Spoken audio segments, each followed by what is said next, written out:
Welcome to citizens pulse. నేను మీ రాజేష్.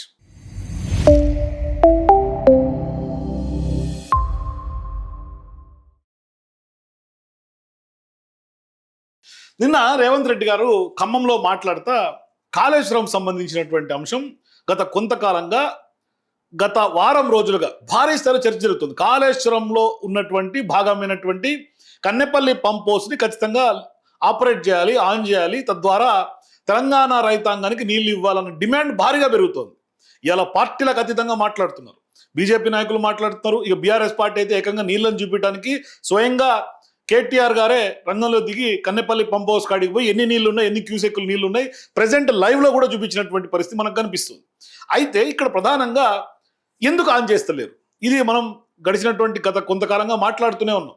ఎందుకు on చేస్తలేరు అంటే సింపుల్ రీజన్, అది ఆన్ చేస్తే ఎక్కడ కేసీఆర్ గారికి పేరు వస్తుందో అనేది ఒకటి. కానీ ఇలా చాలామంది చెప్తున్న ప్రజలు ఏంటంటే, మీరు అన్ని లక్షల కోట్లు ఖర్చు పెట్టి కాళేశ్వరాన్ని ప్రజల కోసం, తెలంగాణ ఉద్యమం జరిగిందే నీళ్లు నిధులు నియామకాల కోసం, మరి ఆ నీళ్లను మీరు కక్షపూరిత రాజకీయాల కోసం కేవలం ఒక పార్టీ మీద, ఒక నాయకుడి మీద మీరు కక్ష తీర్చుకుంటున్నటువంటి కోసం తెలంగాణ రైతులని బోస పెట్టకండి అని స్పష్టంగా అందరూ మాట్లాడుతున్నారు. కానీ వీళ్ళేమంటారు, కాంగ్రెస్ పార్టీ నాయకులు, మంత్రులు కానీ, లేకుంటే ముఖ్యమంత్రి రేవంత్ రెడ్డి గారు కానీ, ఇవాళ కన్నెపల్లి పంప్ హౌస్ కనుక ఆన్ చేస్తే ఊళ్ళకుళ్ళ కొట్టకపోతే 44 ఊర్లు కొట్టుకుపోతాయి, భద్రాచలం తుడిచిపెట్టుకుపోతుంది, భద్రాచలం అంతా కొట్టుకుపోతుంది. అరే, కట్టిన సైంటిస్టులు చెప్తున్నారు, రిటైర్డ్ ఇంజనీర్ల సంఘం చెప్తోంది, ప్రజలందరూ కూడా ఇవాళ చెప్తున్నారు, తెలంగాణ రైతాంగం అంతా ఇవాళ లిఫ్ట్ చేయమని చెప్తున్నారు. ఎన్డీఎస్ఏ రిపోర్ట్ అన్న ఒక్క అడ్డు పెట్టుకున్న రిపోర్ట్ని అడ్డు పెట్టుకుని ఇవాళ రేవంత్ రెడ్డి గారు పెద్ద ఎత్తున పొలిటికల్ గేమ్ ఆడుతూ ఉన్నారు. అంటే ఈ రాజకీయాలు ఆయన చేస్తున్నాడు, రాజకీయం చేస్తున్నారని బీఆర్ఎస్ పార్టీ మీద నెట్టే ప్రయత్నం జరుగుతుంది. ఇది కనిపిస్తోంది. ఇదేమి ఎవరు కూడా దీన్ని ఇటు అటు చేసేది లేదు, అటు ఇటు చేసేది లేదు. ఇది క్లిస్టల్ క్లియర్గా జరుగుతున్న పరిణామాలన్నీ కనిపిస్తూనే ఉన్నాయి. ఎన్డీఎస్ఏ రిపోర్టు సంవత్సరం క్రితం ఇస్తే దాన్ని ఇప్పటిదాకా బాగు చేయలేకుండా కాళేశ్వరం కట్టిన ఉద్దేశమే ఇటువంటి కరువుల్లో ఎల్నినో సూపర్ ఎల్నినోగా మారి ఈ సంవత్సరం పూర్తిగా ఇబ్బంది పడే అవకాశం ఉంటుంది అని హెచ్చరికలు వస్తున్నటువంటి నేపథ్యంలో ఇవాళ రైతు కృతజ్ఞత సభ, రైతు ఆశీర్వాద సభ అని చెప్పి ప్రజల్లోకి వెళ్తున్నటువంటి రేవంత్ రెడ్డి గారు, మీరు పైసలు వేసారు కానీ నీళ్లు లేవు అక్కడ నాట్లు వేసుకోవటానికి. మరి ఆ నీళ్ళు ఇచ్చే బాధ్యత ఎవరిది? రైతుల యోగక్షేమాలు చూసే బాధ్యత ఎవరిది? మీరే కదా, మీ ప్రభుత్వందే కదా, ప్రభుత్వంలో పెద్ద మీరే కదా. మరి ఇవన్నీ ఏమి పట్టకుండా మీరు ఇవాళ రైతాంగానికి ఒక క్లారిటీ ఇచ్చేసింది నిన్న సభ వేదికగా. ఎంత ఫ్రస్ట్రేషన్తో మాట్లాడుతుండంటే, ఇవాళ ఆ ప్రెషర్ బిల్డ్ అయింది కాబట్టి రేవంత్ రెడ్డి గారి మీద విపరీతమైనటువంటి ప్రెషర్ బిల్డ్ అయింది. తనకు తెలుసు ఏం చేస్తున్నాను అని, ఆయనకు తెలుసు కాబట్టి ఆయన ఆ తీరున మాట్లాడుతున్నాడేమో అనిపిస్తోంది. చూడండి ఒకసారి వినండి. కన్నెపల్లి పోయిండు, మేడిగడ్డల నీళ్లు నింపండి, కన్నెపల్లి ఎత్తండి. అరే బుర్రత కూడా, ఒకవేళ మేడిగడ్డల గేట్లు దించి నీళ్లు నిలబెడితే మేడిగడ్డ ఇప్పటికే కుంగిపోయింది, రేపు తెగిపోతే భద్రాచలం రాముడే ఉండర్రా, 44 ఊర్లు ఖమ్మం జిల్లాలో కొట్టుకోపోతే దుర్మార్గుడా. నీ లుచ్చ రాజకీయాల కోసం మేడిగడ్డ నింపాలి, భద్రాచలం కొట్టుకుపోయేటట్టు చెయ్యాలా అని అడిగితే నోట్లో మాట లేదు. తెల్లారే వాళ్ళ బావొచ్చాడు, మన కన్నెపల్లి పోయిండు, మేడిగడ్డల ఇట్లా ఆయన మాట్లాడుతాడు. నిజంగా ఎవరు బుర్ర తక్కువలో అర్థం కావట్లేదు.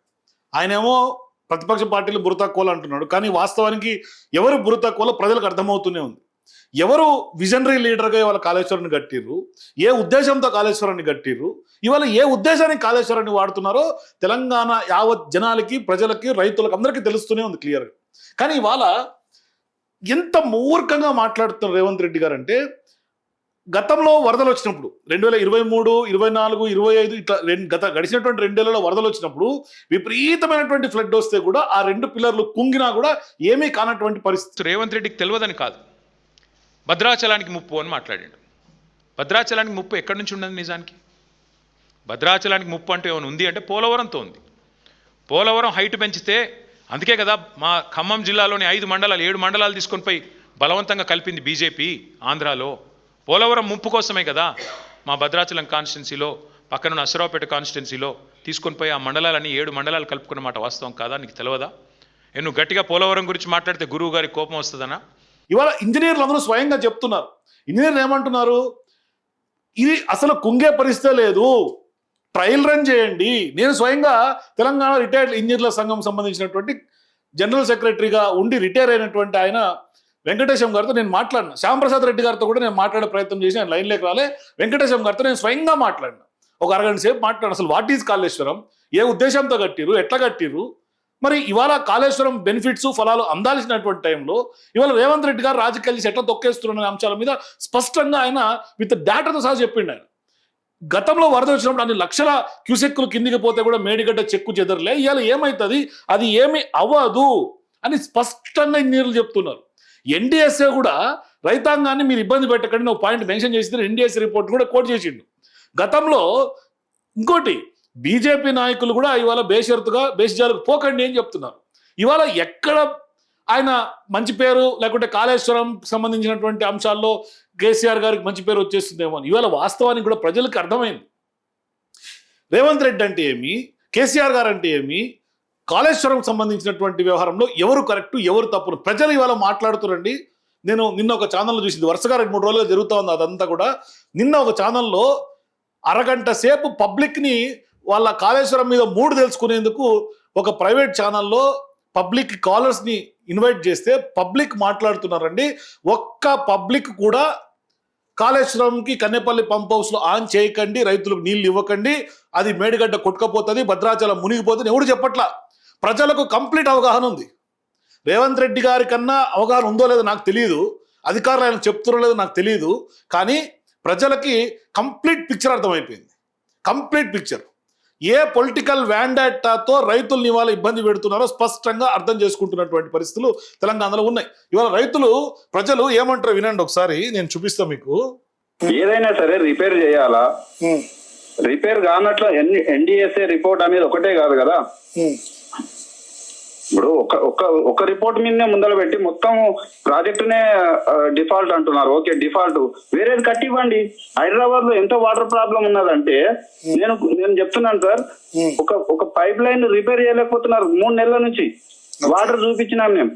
దయచేసి కాళేశ్వరం అనేటటువంటిది ఇది ఒక కాలర్ కాదు, నేను వరుసగా క్రిస్ప్ గా కొన్ని కాలర్స్ ని మచ్చుకొని మీ ముందుకు తీసుకొస్తున్నాను. చూడండి, ఇందాక ఒక మాటలు మాట్లాడిన ఆయన అయిపోయింది కదా, ఆ కాలర్ ఏమంటాడు, మీరు కట్టివ్వండి కొత్తది, మీరు దీన్ని రిపేర్ చేసుకునే సోయలు మీకు లేదు, రిపేర్ చేస్తలేకపోతారు, గడిచి మీరు 2.5 సంవత్సరాలు అయిపోయింది. 2023లో జరిగినటువంటి ఘటన 26 వచ్చింది, ఆల్మోస్ట్ ఈ అక్టోబర్ వస్తే 3 ఏళ్ళు అయిపోతుంది. ఈ 3 ఏళ్లలో మీరు కనీసం రిపేర్ చేసుకోలే. ఆయన టార్గెట్ పెట్టుకొని కాళేశ్వరం ఆపరేట్ చేసి చూపించి ఆయన గడిచినటువంటి 2 టర్ముల్లో కేసీఆర్ గారు బీఆర్ఎస్ పార్టీ ప్రభుత్వం. ఇవాళ మీరు 3 ఏళ్లలో కనీసం కుంగినటువంటి పిల్లర్లను కూడా రిపేర్ చేసుకోలేనటువంటి పరిస్థితి. ఇవాళ ఇంజనీర్లు ఏం చెప్తున్నారు, సుందిల్లా అన్నారంలో బుడగలు వచ్చినా కూడా బుడగల్ని రెక్టిఫై చేసిండు, గ్రాఫ్టింగ్ అయిపోయింది, అదేం దానివల్ల ప్రాబ్లం లేదు, ఓన్లీ మేడిగడ్డ కుంగినటువంటి పిల్లర్లు. ఇంకా టెక్నాలజీ అప్డేట్ అయిపోయింది. వాస్తవానికి ఇవాళ కాళేశ్వరంలో పూర్తిగా వాడుకలోకి తీసుకురావాలి అంటే టెక్నాలజీ వచ్చింది, ఆ 2 పిల్లర్లను తీసి 2 పిల్లర్లను కట్టే టెక్నాలజీ కూడా ఉంది అని ఇంజనీర్లు చెప్తున్నారు. మరి ఏమైంది మీ చిత్తశుద్ధి? ఇవాళ రైతుల పట్ల మీరు అంత గొప్పగా చెప్తున్నటువంటి వాళ్ళు, రైతుల పట్ల మీరు అంత కన్సర్న్ ఉన్నటువంటి ముఖ్యమంత్రి, కాంగ్రెస్ పార్టీ ప్రభుత్వం రైతులకు అన్యాయం చేయదని చెప్తున్నటువంటి కాంగ్రెస్ పార్టీ నాయకులు ఇవాళ మీరు ఎందుకు రిపేర్ చేయించలేకపోతున్నారని సమాధానం చెప్పాల్సినటువంటి అవసరం ఉంది. ఇంత ప్రెషర్ బిల్డ్ అయితే, ఇంత ఎల్లినో ఎఫెక్ట్ అని వస్తే ఇవాళ మంత్రిగా ఉన్నటువంటి ఉత్తమ్ కుమార్ రెడ్డి గారు ఏమంటారు, నెక్స్ట్ జూన్ జూలైకి మేము రిపేర్ చేయిస్తాం. ఇన్ని రోజులు ఏమైపోయింది అంటే ఇప్పుడు రేవంత్ రెడ్డి గారు మాట్లాడినటువంటి తీరు ఊర్లో కొట్టకపోతే భద్రాచలం మునిగిపోతుందని చెప్తున్నట్టు ఈ సంవత్సరం మీరు నీళ్లు ఇవ్వరు అన్న క్లారిటీ వచ్చేసింది కదా. నిన్నటితో రైతులు గోసపెట్టినా, తెలంగాణ ప్రజలు డిమాండ్ చేసిన, పార్టీలు మాట్లాడినా ప్రజల కోసం, అట్లాగే ఇవాళ ఇంజనీర్లు మాట్లాడినా మీరైతే మాత్రం చీమగుట్టినట్టు కూడా లేదు మీకు. అంటే మీకు రైతుల పట్ల మీకున్నటువంటి కన్సర్న్ ఏంటో అర్థమవుతుంది. కాంగ్రెస్ బీఆర్ఎస్ మధ్యలో పంచాయతీ కాదు కదా సార్, ఇది ప్రజలకు సంబంధించింది. ఇప్పుడు మన ఇంట్లో ఒక గోడ ఊలిపోతుంది, మన ఇంట్లో ఇల్లు కట్టుకునేటప్పుడు ఏదో ఒకటి ఊలిపోతుంది, తిరిగి మనం కట్టుకోమా సార్? ఇప్పుడు ఈ ప్రభుత్వం వచ్చి 2.5 సంవత్సరాలు అయింది, అక్కడ ఏదైనా జరిగి ఉండొచ్చు, ఎట్లయినా జరిగి ఉండొచ్చు, కానీ దాన్ని అట్లే పెట్టి ఇట్లా చేయడం ఎంతవరకు సమంజసం? ఈ 3 years నుంచి చెప్పిందే చెప్పారు. కేసీఆర్ కి ఏటీఎం అయిందని ఒకరు, కేసీఆర్ తిన్నాడని ఒకరు, లేకపోతే కేసీఆర్ మేము ఇట్లా చేసాం అట్లా చేసామని ఒకరు. ప్రజలు ప్రజెంట్ నీళ్ళ కోసం చచ్చిపోతున్నారండి బాబు. కేసీఆర్ కట్టిన కూలిపోయింది, కేసీఆర్ కట్టిన కూలిపోయింది అంటున్నారు సార్. మరి వీళ్ళు మూసి కట్ట అంటున్నారా? మూసి బదులు ఇది కట్టుకుంటే అయిపోతుందా సార్? అదే అదే మూసి కడతా మూసిలేమొస్తుంది సార్ మనకు మురికి తప్ప. చూసారా ప్రజలు ఎంత క్లారిటీతో ఉన్నారు. ఇది బీఆర్ఎస్ కాంగ్రెస్ మధ్య పంచాయతీ కాదు, తెలంగాణ రైతుల పక్షాన మీరు నిలబడాల్సినటువంటి అవసరం ఉంది అని. ఇలా నిజంగా మీరు నీళ్ళు వదిలితే మీకే మంచి పేరు వస్తుంది కదా, మీరు రిపేర్లు చేసుకుంటే కూడా మీకే మంచి పేరు వస్తుంది కదా. ఇవన్నీ మీరు ఎందుకు ఆ కోణంలో ఆలోచిస్తలేదో నాకు అర్థం కావట్లేదు. ఇలా ప్రజలు చెప్తా ఉన్నారు, ఇలా మీరు డబ్బులు లేవంటున్నారు, కాళేశ్వరం మేడిగడ్డ మొత్తం అయిపోయింది, ఇక మొత్తం ప్రాజెక్టే వేస్ట్ అనేట్టుగా పోర్ట్రే చేస్తున్నారు ప్రజలకి. కానీ ప్రజలు అందరూ గమనిస్తున్నారు. ప్రజలకు మీరు ఎన్ని అబద్ధాలు చెప్పినా, ఎంత మీరు కాళేశ్వరం మొత్తం వేస్ట్ ప్రాజెక్టు కథమైపోయింది, కూలిపోయింది, కుంగిపోయింది, ఇట్లా డిఫరెంట్ ఏం చెప్పినా ప్రజలకు వాస్తవాలు తెలుసు. అందుకని ఇలా వాస్తవాలు ప్రజలు మాట్లాడుతుండ్రు. ఇలా మీరు అబద్ధాలు చెప్పినా ప్రజలు వాస్తవాలు మాట్లాడుతున్నారు. ఇలా ఇది చూడండి. సీఎం రేవంత్ రెడ్డి గారికి నమస్కారాలు. నిన్న ఖమ్మం సభలో ఎందుకండి అంతగానం అరుస్తున్నారు ఫ్రస్ట్రేషన్ లా? 244 కిలోమీటర్ల డిస్టెన్స్ ఉంటది మేడిగడ్డ నుంచి ఖమ్మంకి. దాన్ని పట్టుకొని ఖమ్మం ప్రజల మెప్పు కోసము 44 ఊర్లు రామ మందిరము మునిగిపోతాయని చెప్పేసి అని పడుతుంది. ఎందుకు మునిగిపోతుందండి? మేడిగడ్డలో 3 పిల్లర్లు ఉంగినాయి కేవలం 2023 వరదలు వచ్చిన తర్వాత. ఓకేనా? 2023 నుంచి 2024లో వర్షాలు పడి వరదలు వచ్చినాయి కానీ 3 పిల్లర్లు కుంగలేవు, ఏ ఊర్లు కొట్టుకపోలేవు. 2025లో కూడా వరదలు వచ్చినాయి, కుంగలేవు, కొట్టుకపోలేవు. అలాంటిది ఇప్పుడు సూపర్ ఎలినో ఉన్నది, పైన వర్షాలు పడి వరదలు వస్తున్నాయిరా నాయన అంటే వీటిని ఒడిసిపట్టి రిజర్వాయర్లో నింపి రైతులకు నీళ్లు ఇవ్వు అంటే మీరేం చేస్తున్నారండి? వాటిని విడిసే పెడితే ఆంధ్ర వాళ్ళు మంచిగా దాన్ని ఒడిసి పట్టుకొని లింపుకుంటున్నారు. వాళ్ళకు ఉన్నది తెలివి ఉన్నది, వాళ్ళు లింపుకొని వాళ్ళ రైతులకు ఇచ్చుకుంటారు. మరి నీ తెలివి ఏడపోయింది? కాలం అయితలేదని చెప్పేసి మేం బాధపడితే మీరేమో లీలను విడిసపెడుతున్నారు, కేసీఆర్ మీద నిప్పులు జరుగుతున్నారు, హరీష్ రావును తిడుతున్నారు, కేటీఆర్ ని తిడుతున్నాడు. ఆ తిట్లు తప్ప మీరు ప్రజలకు ఏం చేసిరని చెప్పేసి నేను అడుగుతున్నాను. ఒకటే ఒక మాట, కూలింది కూలింది కూలింది. ఏడ కూలింది ఆయన? ఏడ కూలింది? 3 పిల్లర్లు, కేవలం 3 పిల్లర్లు కుంగినాయి. ఆ కుంగిన దాన్ని 3 ఏళ్ల నుంచి అట్లా పెడుతున్నారు. ఇంత పెద్ద ప్రాజెక్టు 3 ఏళ్లలో ఇంత పెద్ద ప్రాజెక్టు పూర్తి చేసినారు. మీరేమో ఈ 3 ఏళ్ల నుంచి 3 పిల్లర్లు రిపేర్ చేస్తలేదు. అది అంటే మీరు 3 ఏళ్లలో కనీసం మీరు పిల్లర్లు బాగు చేయించుకోలేకపోతున్నారు. మీరు రైతులకు ఏం నీళ్ళు ఇస్తున్నారు, మీరు రైతులకు ఏం చేసినారు అని క్వశ్చన్ చేస్తారు ఇవాళ పబ్లిక్. ఇలా ప్రభుత్వం ఆలోచన చేయాల్సినటువంటి అవసరం ఉంది. ఇక అట్లాగే ఇంజనీర్లు ఏమంటారు చూడండి. కేసీఆర్ గారు స్వయంగా వచ్చి ఎక్స్ప్లెయిన్ చేయాల్సిన అవసరం లేదు కదా. చూడండి, స్వయంగా ఇంజనీర్లే చెప్తారు. ఆయన రేవంత్ రెడ్డి గారు ఏమన్నారు, అసెంబ్లీలో రమ్మండం, అసెంబ్లీ డేట్ ఫిక్స్ చేయండి, కేసీఆర్ గారిని వచ్చి ఎక్స్ప్లెయిన్ చేయమనండి, కేసీఆర్ గారు చెప్పి మొత్తం సమ్మతమైతే హ్యాండ్ ఓవర్ చేస్తా. ఇంజనీర్లు ఏమంటారు చూడండి. కేసీఆర్ గారు స్వయంగా వచ్చి ఎక్స్ప్లెయిన్ చేయాల్సిన అవసరం లేదు కదా. ఈ రోజున ప్రజలకు ప్రతి ఒక్కటి తెలుసు, ఏం చేయాలో కూడా మనకు తెలుసు, ప్రభుత్వానికి తెలుసు. కాబట్టి ఇమీడియట్ గా చేయాలి. ఇక మనం ఇక 24-25 కూర్చున్నట్టు మనం చేస్తే నడవదు. యాజ్ ఇంజనీర్ గా నేను చెప్తున్నా, ఏదో ఒకటి చేయాలి. టెంపరీ మెజర్స్ తీసుకో, నువ్వు ట్రయల్ రన్స్ చేయి, ఇమీడియట్ గా కన్నెపల్లి నడిపించు, ఏం ప్రాబ్లం లేదు. అది నువ్వు సేఫ్ సైడ్ ముందు కనీసం కన్నెపల్లి పంపులు నడిపియండి, 17 పంపులు నడిపియండి. నీకు ఇమీడియట్ ఒక రోజు తెలుస్తుంది కదా, 2 TMs ఒకరోజు తెలుస్తుంది కదా. పనులు పడితే నువ్వు ఎమ్మటే గేట్లు నువ్వు వేయాల్సిన అవసరం తెలుస్తుంది కదా. మా సిన్సియారిటీ ఉంది, ఏమైనా ప్రాబ్లం ఉంటే ఇమీడియట్ వాళ్ళు అటెండ్ అవుతారు కదా. అనుకుంటే అవుతుందండి. అది అనుకుంటే అవుతుంది. చిత్తశుద్ధి ఉంటే ఖచ్చితంగా ఉంటుంది. ఎట్లా మనం అనుకుంటాం కదా, ఖచ్చితంగా ఏదన్నా ఒకటి చెయ్యాలి అని కృత నిశ్చయం ఉంటే ఖచ్చితంగా చేసి తీరుతాం. మనసు ఉంటే మార్గం ఉంటుంది, మనసు లేకుంటే మార్గం ఉండదు, ఖచ్చితంగా ఉండదు. ఇలా అదే పరిస్థితి అవుతుంది. ఇలా ఇంజనీర్లు అందరూ చెప్తా ఉన్నారు, మీరేమో మీ బుర్రకు ఎక్కలేదు. ఎందుకు ఎక్కలేదంటే కూడా మీ సెల్ఫ్ ఎజెండా మీకు ఉంది కాబట్టి ఎక్కలేదు. 1,00,000 కోట్లు ఖర్చు పెట్టి చేసిన ఇప్పుడు నీకు మొత్తం కాళేశ్వరం ప్రాజెక్ట్ అంటే 2 ఒక లక్ష్మీ బరాజ్ కాదు కదా. లక్ష్మీ బరాజ్ ఉన్నది, అంత అన్నారం ఉన్నది, సుందిల్ల ఉన్నది, మిడిమానేరు ఉన్నది,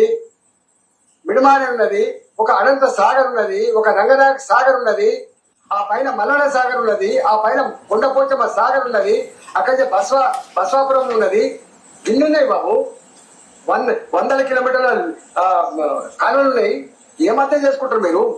1,00,000 కోట్లు ఖర్చు పెడితే 1,00,000 కోట్లు తినని చెప్పి వాళ్ళు అనగానే నేను నిజమే తిన్నానని మాట్లాడాలి. ఏమన్నా జ్ఞానం ఉందా? 1,00,000 కోట్లు ఇప్పుడు రేపు నువ్వు మూసి ఎత్తున్నావు, 1,00,000 కోట్లకు ఎస్టిమేట్ ఎత్తాడు. 1,00,000 కోట్లు తినని చెప్పి ఆరోపణ చేస్తే 1,00,000 కోట్లు తినట్ట? ఎంత బ్యాడ్ అండి ఇది, ఇంత నీచంగా ఉంటుందా? బదనాం చేయి, కానీ ఇట్లా చేస్తే ప్రజలు హర్షిస్తారు అనుకుంటే మాత్రం మూర్ఖత్వం అయితే గుర్తుపెట్టుకో. ఇవాళ కాళేశ్వరం ప్రాజెక్టు కొన్ని వందల టీఎంసీల రిజర్వాయర్, కొన్ని వందల కిలోమీటర్ల పైప్ లైన్, కొన్ని వందల కిలోమీటర్ల కాల్వలు, పదుల సంఖ్యలో టన్నల్స్, మోటార్లు, పంపులు, కొన్ని పెద్ద పెద్ద టవర్లు, ఎలక్ట్రిక్ టవర్లు, పెద్ద పెద్ద లైన్లు అనేకం ఉన్నాయి కదా. దాన్ని వాడుకోరాదు, నువ్వు బలం చేసి కానీ వాడుకోరాదు. 1,00,000 కోట్లు నిజంగా ఇవాళ ఈయన ఎవరండి, బీజేపీ ఎంపీగా ఉన్నటువంటి ఈటల రాజేందర్, ఆయన కాళేశ్వరం గురించి ఇంత స్థాయిలో చెప్పాల్సినటువంటి అవసరం ఏమొచ్చింది? ఆయన ఇది రెండోసారి కాళేశ్వరం గురించి ఆయన మాట్లాడటం. అంటే పార్టీలకు సంబంధం కాదు ఇది. తెలంగాణ రైతులు, తెలంగాణ రాష్ట్రం, తెలంగాణ ముఖ్యం, నీళ్లు నిధులు నియామకాల కోసం కొట్లాడినటువంటి ఉద్యమకారులు వాళ్ళందరూ కూడా వాళ్ళ నీళ్లు రైతులకు ఇవ్వాలని కోరుకుంటున్నారు. మీ బేషజాలు పక్కన పెట్టండి. మీరు ఇంతగనం ఆరోపిస్తారా? ఇంతగనం ఉంటుందా? ఇంత నీచంగా పాల్పడతారు? ఇంత మూర్ఖత్వం ఉంటుందా అని స్పష్టంగా బీజేపీ నాయకులు అడుగుతా ఉంది. ఇవాళ ఈటల రాజేంద్ర గారు అసలైనటువంటి వాస్తవం కాళేశ్వరం గురించి కళ్ళకు కట్టినట్టు ప్రజలకు చెప్తా ఉంటే ఇవాళ ఏమంటా ఉన్నారు? అయిపోయింది, ఈటల రాజేంద్ర గారు బీఆర్ఎస్లోకి వచ్చేస్తారు, బీఆర్ఎస్ సపోర్ట్ చేస్తారు, బీఆర్ఎస్లోకి వచ్చేస్తారు. అరే, సో వాస్తవానికి కాళేశ్వరం బీఆర్ఎస్ పార్టీ హయాంలో కట్టినప్పటికీ కూడా ఇవాళ దాన్ని నిరుపయోగమైనటువంటి ప్రాజెక్టుగా మార్చే ప్రయత్నం మీరు చేస్తారు కదా. ఇవాళ ఈటల రాజేందర్ గారు నిజంగా హ్యాట్స్ ఆఫ్ చెప్పాల్సినటువంటి అవసరం ఉంది.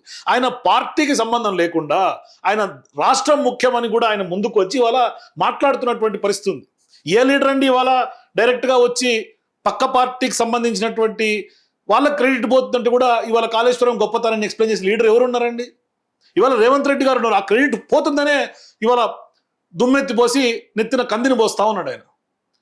అసలు ఇటువంటి ఎల్లినో ఎఫెక్ట్లు, కరువు కాటకాలు వస్తాయని ముందస్తుగా ఊహించి అక్కడ బరేజ్ కట్టిరు, కన్నెపల్లి పంప్ హౌస్లు అక్కడ పెట్టిరు. అక్కడ ఎప్పుడు కూడా ప్రాణహిత, అట్లాగే ఇంద్రావతి నదులకు సంబంధించినటువంటి నీళ్లు ఛత్తీస్గఢ్, మహారాష్ట్ర నుంచి అడవుల నుంచి ఊటలాగా ఉంటుంది. ఎప్పుడు ఇప్పటికి కూడా స్టిల్ అక్కడ 1,00,000 క్యూసెక్లు పోతా ఉన్నాయి. సరే తగ్గితే 95, 93 పోతా ఉండొచ్చు, ఒక అటు ఇటు పోతా ఉంటాయి ఇంచుమించుగా.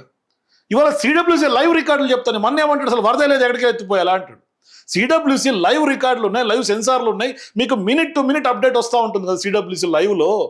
మరి ముఖ్యమంత్రి గారికి చిత్తశుద్ధి లేదనే అనుకోవాలి కదా ఈ వ్యవహారంలో.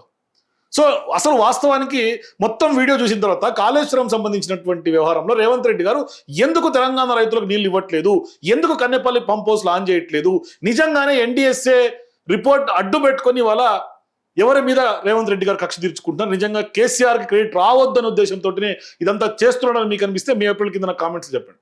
For more videos please watch citizens pulse.